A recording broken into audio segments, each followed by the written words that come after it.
A man discovers his boss dead in the office and, fearing he will be accused of murder, buys a ticket that night and flees to Mexico.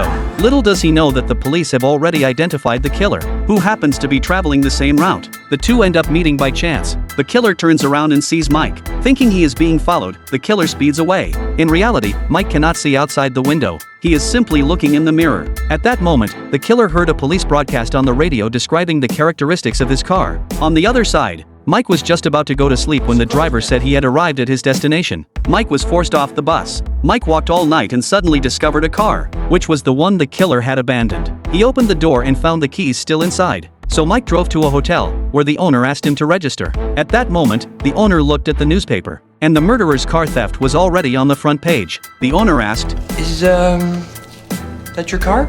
Yes.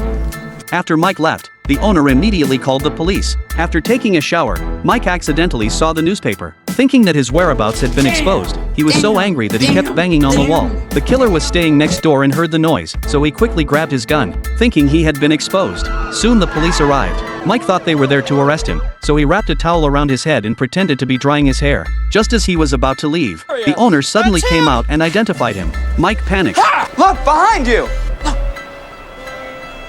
The police didn't want to deal with him, but coincidentally, the killer opened the door and came out. Seeing Mike pointing at him, the killer thought he was reporting him and immediately opened fire, engaging in a shootout with the police.